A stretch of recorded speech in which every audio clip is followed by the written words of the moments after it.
Hello, it is week 29 of the Road to 100 interviews, and it still feels like week 28 to me because I just posted that video. So I'm kind of like, I'm running out of ideas. But I do have one person in mind, and her name is Holly Nichols, and she's a fashion illustrator. And I feel bad asking her because I'm just sitting here in a black t-shirt and she draws such elegant outfits, but it's worth a try. One of my favorite interviews that I've done was with Mike Manning, and there's many reasons for that, but I think the number one reason, of course, is that he was on Days of Our Lives, and I watch that every day at 1 p.m., and it's almost 1 p.m. right now, getting excited.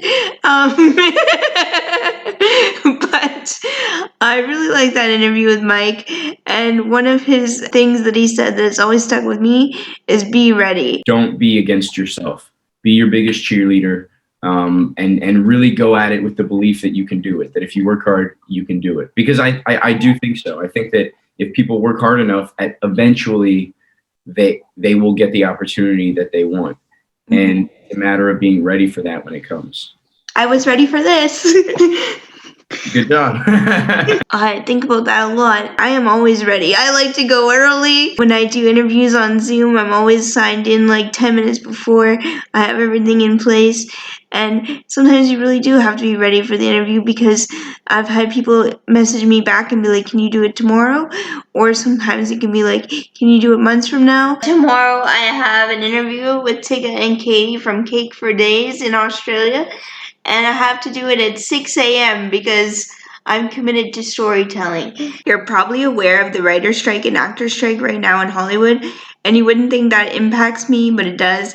If you saw my last video, Peter Lynn said no, partly because of the strike. And so I was like, well, what do I do? Because I'm really into trying to interview a Muppet performer.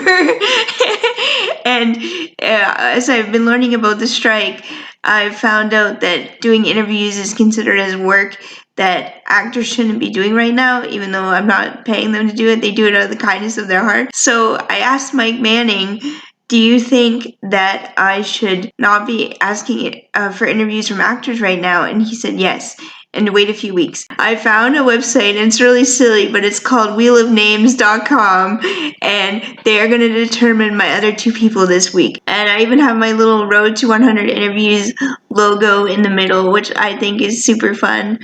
Okay, so we only need to spin the wheel 2 times because I've already picked Holly. So let's see what we get.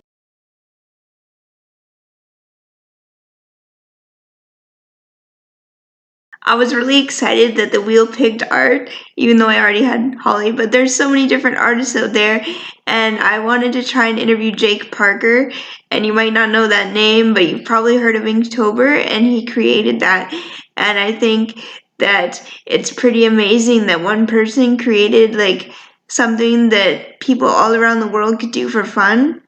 And Inktober takes place every year in October, and this is currently July, so that's kind of a weird thing to think about right now. But I think that he's probably a very busy person, and I want to get on the ball. And I've wanted to interview Jake every year, I think. But I'm always like, oh, it's not October, and it's a bad time. But this year I'm going to be on it.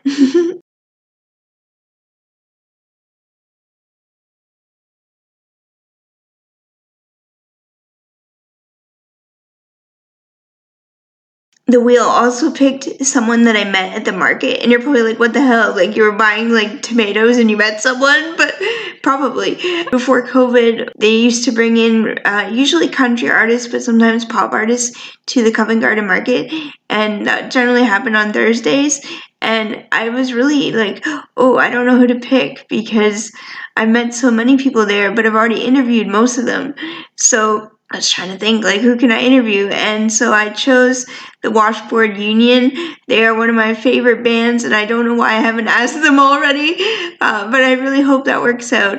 I first met them at the market in 2016 when they had the CCMA Awards there, so that was even before I had a blog, and they were the surprise guest, and they were new at the time, and it was like, oh, it was so exciting. And then every time I see them, I still have that, it's the Washboard Union!